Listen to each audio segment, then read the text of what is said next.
नमस्कार दोस्तों, दिन भर की खबरों को लेकर आपके साथ हूं मैं अलका कथोरिया। तो बुलेटिन को स्टार्ट करने से पहले नजर डालते हैं आज की हेडलाइंस पर।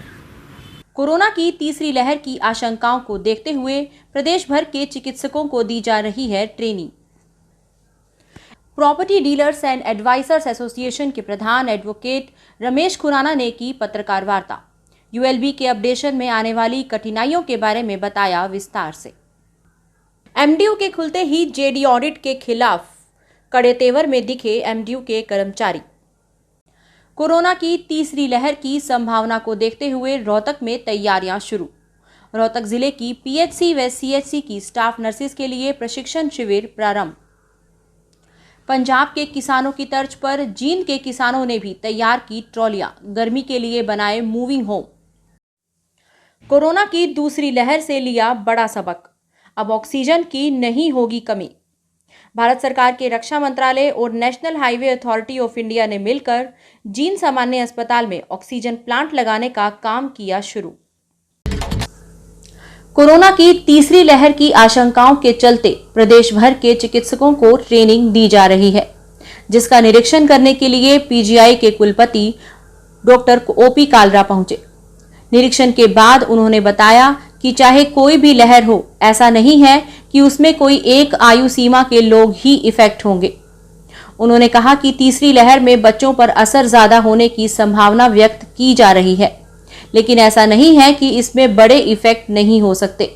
उन्होंने बताया कि उन्होंने इस तैयारियों के लिए बच्चों के लिए स्पेशल बेड, ऑक्सीजन और आईसीयू के बेड तैयार करवाए हैं।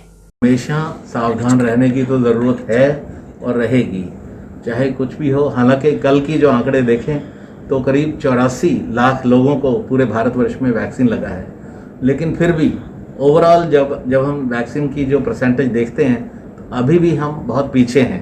तो हमें ये है कि अभी तक ज़्यादातर जनता हमारी उनको वैक्सीन नहीं लगा है और आने वाले समय के अंदर ये वेव दोबारा भी आ सकती है। इसीलिए जो कोविड अप्रोप्रिएट बिहेवियर है वो तो हमें फॉलो करना पड़ेगा, चाहे वो मास्क पहनना है, चाहे वो सोशल डिस्टेंसिंग है या बार बार हाथ धोना है, सैनिटाइजर का इस्तेमाल करना है, ये सारी चीज़ें हमें पूरा ख्याल रखना पड़ेगा। प्रॉपर्टी डीलर्स एवं एडवाइजर्स एसोसिएशन प्रधान एडवोकेट रमेश खुराना के नेतृत्व में नगर निगम के संयुक्त आयुक्त सुरेश कुमार से मिला। वह उनसे यूएलबी के अपडेशन में आने वाली कठिनाइयों के बारे में विस्तार पूर्वक बात की। बाद में पत्रकारों से रूबरू होते हुए प्रधान एडवोकेट रमेश खुराना ने कहा कि प्रॉपर्टी अपडेशन में भारी समस्याएं आ रही हैं। रजिस्ट्री में क्षेत्रफल कुछ लिखा होता है और नगर निगम के रिकॉर्ड में कुछ और चढ़ा होता है, जिस वजह से रजिस्ट्री नहीं हो पाती। इस समस्या को ठीक करवाने के लिए नागरिकों को भटकना पड़ता है। ऑनलाइन अपडेशन के लिए कोई समयावधि न होने के कारण समस्या और भी बढ़ जाती है, जिससे ये रजिस्ट्री का काम रुक जाता है और ग्राहक, विक्रेता और प्रॉपर्टी डीलर को काफी तकलीफ उठानी पड़ती है। सर्वर डाउन रहने और कुशल ऑपरेटर ना होने के कारण एक रजिस्ट्री में 1 महीने से भी ज्यादा का समय लग जाता है। उन्होंने सरकार व निगम प्रशासन से मांग की है कि जल्द से जल्द इस समस्या से निजात दिलाई जाए। जो निगम के द्वारा एनओसी जारी की जाती है, उसको लेकर आम जन के सामने समस्याएं दिन प्रतिदिन आ रही हैं, जिसको लेकर आज प्रॉपर्टी डीलर्स एसोसिएशन का एक प्रतिनिधि मंडल संयुक्त आयुक्त श्री सुरेश कुमार जी से मिला, जिसमें उन्होंने 10 वर्किंग डे के अंदर अपडेशन की बात को स्वीकारा कि एप्लीकेशन दो, 10 दिन के अंदर अपडेशन हो जाएगी, लेकिन यथास्थिति वह नहीं है। हम यह चाहते हैं कि अपडेशन का कार्य शीघ्र हो। और एक बात और देखने में आई, निगम के ही अधिकारियों के ने स्पष्ट किया कि सर्वर डाउन रहता है और सर्वर डाउन की वजह से लोगों को परेशानी हो रही है। हमारी सरकार से मांग है कि सार्वजनिक कार्य जिन भी विभागों में, चाहे वो लघु सचिवालय है, तहसील कार्यालय है, बैंकिंग है, अगर यहाँ सर्वर डाउन होगा तो उससे पब्लिक को की परेशानी और ज़्यादा बढ़ जाती है। एक रजिस्ट्री में कई बार तो परिवार के 10-10, 12-12 सदस्यों को आना पड़ता है, और जब काम नहीं होता बैरंग उन्हें घर लौटना पड़ता है, तो वो एक बहुत बड़ी समस्या का रूप ले लेती है। डीलर्स जो इस डील को कराते हैं उनको बार बार पार्टियों को बुलाने के लिए भी परेशानी होती है। महर्षि दयानंद विश्वविद्यालय के खुलते ही एक बार फिर से विश्वविद्यालय के कर्मचारी जेडी ऑडिट के खिलाफ कड़े तेवर में दिख रहे हैं। धरना प्रदर्शन जो कि 19 अप्रैल से जेडी ऑडिट की नकारात्मक कार्यप्रणाली को लेकर शुरू हुआ था, लेकिन 1 मई से कोरोना काल के कारण विश्वविद्यालय की छुट्टियां कर दी गई थी, जिसके कारण महर्षि दयानंद विश्वविद्यालय के गैर शिक्षक कर्मचारी संघ को धरना प्रदर्शन भी स्थगित करना पड़ा। लेकिन जैसे ही 50 दिन के बाद 21 जून से महर्षि दयानंद विश्वविद्यालय के कर्मचारी ड्यूटी पर तैनात हुए, उसके साथ ही वे अपनी पूर्व की मांगों को लेकर धरना स्थल पर आ गए। इसके साथ साथ उन्होंने साफ संकेत दिया है कि जब तक कर्मचारियों के हितों की लंबित मांगों को पूरा नहीं किया जाता, ये धरना चलता रहेगा। आज के धरना प्रदर्शन स्थल में गैर शिक्षक संघ के प्रधान रणधीर कटारिया ने कहा कि अगर जेडी हमारी लंबित फाइलों को पास नहीं करता है तो कर्मचारी संघ इसी तरह अपनी मांगों पर अडिग रहेगा। जैसा कि आपको पता है, पिछले 19 अप्रैल से जेडी ऑडिट की जो कार्य प्रणाली है वो बिल्कुल टोटली कर्मचारी विरोधी है। पीछे प्रधानों ने सब ने संघर्ष किया है, अपने अपने समय पर सब लड़ाई लड़ी, लेकिन ये joint director ordeal joint director है, इससे पहले भी ज्वाइंट डायरेक्टर आए हैं। पहले जेडी वाले थे वो कर्मचारी काम नहीं करते, वो सिर्फ जो कॉन्ट्रैक्ट के बिल, ठेकेदारों के बिल, एक्साइज ब्रांच के बिल, इन पे क्यों लगाया करते, अपना जो उनका हुआ करता वो करा करता है। पंडित भगवत दयाल शर्मा स्वास्थ्य विज्ञान विश्वविद्यालय में कोरोना की तीसरी लहर की संभावना को ध्यान में रखते हुए रोहतक जिले व संस्थान की स्टाफ नर्सेज को कोविड-19 में बच्चों की देखभाल से संबंधित ट्रेनिंग प्रदान करनी शुरू कर दी गई है।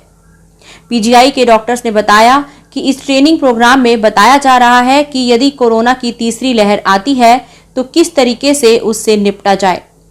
रोहतक जिले की पीएचसी और सीएचसी की स्टाफ नर्सेज के लिए प्रशिक्षण शिविर भी प्रारंभ कर दिए गए हैं। उन्होंने बताया कि इसमें स्टाफ नर्सेज को विस्तार से बताया और सिखाया जा रहा है कि शिशु रोग विभाग के कोविड-19 के मरीज की देखभाल किस तरह करनी है। तो आज हमने ये जो हमारे डिस्ट्रिक्ट रोहतक के जो सीएचसीज और पीएचसीज हैं उनके स्टाफ नर्सेज के लिए हमने ट्रेनिंग का प्रबंध किया है। इसमें हम सिस्टर्स को ये सिखा रहे हैं कि जो कोविड का पेशेंट है वो जब आएगा तो उसको पहचानना कैसे है, उसको क्लासीफाई कैसे करना है, माइल्डली, मॉडरेटली और सीवियरली, कौन से बच्चे को वो खुद देखभाल कर सकेंगे और कौन से बच्चे को उनको आगे रेफर करना है। उनको हम कुछ स्किल्स भी सिखाएंगे, जैसे कि वो ऑक्सीजन कैसे देना है, ऑक्सीजन मॉनिटरिंग कैसे करनी है, जो आईवी कैन्यूला लगाना है वो कैसे लगाना है, और बच्चों को अगले फैसिलिटी जो हाई फैसिलिटी है उससे ट्रांसपोर्ट करना है तो उसके लिए उनको क्या करना है। अगर बच्चे का डेथ हो जाता है तो डेड बॉडी को कैसे प्रॉपर प्रिकॉशंस के साथ हैंडल करना है, और अपने सेंटर पे इन्फेक्शन कंट्रोल जो है ना वो कैसे उनको इंश्योर करना है। पंजाब के किसानों की तर्ज पर ही जींद के किसानों ने भी ट्रॉलियां तैयार करनी शुरू कर दी हैं। गर्मी को देखते हुए ये स्पेशल तैयारी की जा रही है। अब की बार ट्रैक्टर की बजाय पिकअप गाड़ियों से ट्रॉली को किसान जोड़ रहे हैं और छत के रूप में गद्दे और बरसात के पानी से बचने के लिए तिरपाल भी लगाया जा रहा है। ट्रॉली में बीच वाले स्थान पर 2 फीट जगह छोड़कर लोहे की जाली लगाई जा रही है ताकि मच्छर न आए और हवा भी बनी रहे। ट्रॉली के अंदर बिजली, सोने की और हुक्के की व्यवस्था भी की गई है। ट्रॉली के पिछले हिस्से में कूलर स्टैंड फिक्स किया गया है। किसान एक हफ्ते की शिफ्ट में दिल्ली की सीमाओं पर जा रहे हैं, जिसके लिए ये ट्रॉली तैयार की गई है, जिसमें से एक ट्रॉली पर 25 से 30 हज़ार तक का खर्चा आ रहा है। एक हफ्ते के हिसाब से किसान अपना पूरा सामान लेकर जा रहे हैं। वे कह रहे हैं कि बिल वापसी के बाद ही ये आंदोलन खत्म होगा। ट्रैली का जोड़ा जड़ जुड़ में टेंट टूट पैर रहने की व्यवस्था का हटी ट्रैलियाँ पहुँचाने ला रहे हैं 30-35 आदमी और काम करवा है जी मारा मुकाई जी काम में तो हफ्ता दिन बदलने ला रहे आदमी ने हर काम के लिए काम है न्यू हफ्ता दिन चेंज करे जी आदमी ने 2 दिन बिकजे आए जी यो काम चले जाए। सामान तो सारा है, राशन पानी लाइट की सुविधा कूलर पानी सारा सौदा मैं जो करें जी ऊपर गद्दे ला रखे जी ताती होने है भीतर कूलर कालर का सिस्टम कर देंगे जी ठंडी रहे जी ट्रेली तला बेड बना रखा जिसका आदि का स्टैंड बनाएगा कूलर पाछा लगा स्टैंड बना रखा जी। फिर मेरा नाम है जी करसिंधु से हम आए हैं और दिल्ली के लिए रवाना है। पहले भी हमारे 20-30 आदमी दिल्ली के लिए वहाँ हैं, उनकी व्यवस्था के लिए ट्रैली ले आए हैं। इसमें गद्दे कूलर कालर गर्मी आएगी उसका संसाधन करने के लिए 10 जने हमें आज जाओ वहाँ 35-40 जने करसिंधु के हमें ऑर्डर रहा परमानेंट। बीच को कोई आए गया कोई बिक गया ऑर्डर परमानेंट रहा वहाँ जब तक ये कानून वापस नहीं होते जब तक धरना चालू रहा ऑर्डर हमारा। दिल्ली तो नू ले आए जी ऑर्डर सोने की व्यवस्था बन जाए ट्रैली में 8-10 आदमी आ जाएंगे इसमें कूलर लग जाएगा इस व्यवस्था के लिए ले आए यहाँ। और जो छैन छून तो मंदी उन्दी में ज़्यादा अगर बैठ जाए हैं इस करके नया ट्रैली में ले आए कूलर कालर लेके इसमें गद्दे गद्दे इसका सारा प्रोग्राम रहने का सही हो जाएगा। सिस्टम जी भी एक ट्रैली तैयार करी 25-30 हज़ार भी लगे एक ट्रैली में जाली जुड़ी गद्दे गुद्दे कूलर एक ट्रैली 25-30 हज़ार में तैयार हो जाएगा। भारत सरकार के रक्षा मंत्रालय और national highway authority of India ने मिलकर जींद सामान्य अस्पताल में ऑक्सीजन प्लांट लगाने का काम शुरू कर दिया है और कोरोना की दूसरी लहर से सबक लिया है कि अब ऑक्सीजन की कमी नहीं होने देंगे। 1 हफ्ते में ये प्लांट बनकर तैयार हो जाएगा। स्वास्थ्य विभाग के अधिकारियों के अनुसार ये प्लांट 1 मिनट में 1000 लीटर ऑक्सीजन पैदा करेगा। आमतौर पर एक बड़े गैस सिलेंडर में 100 लीटर ऑक्सीजन आती है, इसलिए ये 10 सिलेंडर के बराबर 1 मिनट में ऑक्सीजन जनरेट करेगा और ऑक्सीजन की शुद्धता 93% तक रहेगी।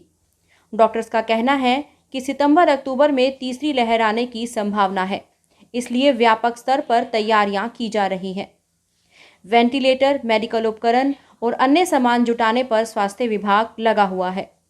कोरोना की दूसरी लहर में ऑक्सीजन की बड़े स्तर पर मारामारी हुई थी, जिसे अब खत्म करने की संभावना है। पिछली सेकेंड वेव में ऑक्सीजन की कमी को देखते हुए इस बार भारत सरकार पहले से ही सतर्क है।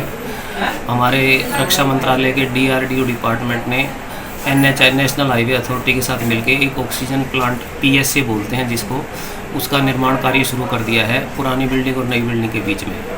इसके लिए कल ही कार्य शुरू कर दिया गया है। इसमें क्या होगा कि लगभग 1000 लीटर पर मिनट ऑक्सीजन कंटिन्यूसली उपलब्ध होगी, तो ये एक बहुत बड़ी उपलब्धि होगी। इससे हमारी पुरानी बिल्डिंग तो पूरी की पूरी कवर हो जाएगी, क्योंकि नई बिल्डिंग में हमारे पास पहले से ही एक ऑक्सीजन का लिक्विड प्लांट है, तो हमें उसकी ज़रूरत नहीं थी। तो ये ऐसे समय पे हमारे लिए एक बड़ी राहत की खबर है कि थर्ड वेव जो एक्सपेक्टेड है सितंबर-अक्टूबर में, उसमें हो सकता है कि फिर भी वैसी भीड़ हो जाए। तो इस बार ऑक्सीजन की कमी बिल्कुल नहीं रहेगी और सिलेंडरों की भी व्यवस्था की ज़रूरत नहीं पड़ेगी, क्योंकि ये प्लांट जो है लगातार 1000 लीटर पर मिनट, आप ये मान के चलिए कि लगभग एक बड़े सिलेंडर में 100 लीटर ऑक्सीजन होती है, तो उतनी 10 सिलेंडरों जितनी ऑक्सीजन ये 1 मिनट में बनाएगा। तो हमारे सारे वेंटिलेटर, सारी पुरानी building, first floor, second floor, oxygen, emergency सब इससे चल पाएंगे। और अगर किसी तरह की कोई दिक्कत आती है पिछली बार की तरह ऑक्सीजन की, तो ज़्यादातर पेशेंटों को यहाँ शिफ्ट किया जा सकता है। तो ये एक बहुत बड़ी बात है। और आज के लिए इतना ही। देश भर की और अपने आसपास की ताज़ा खबरों के लिए मिलते रहेंगे। तब तक के लिए नमस्कार।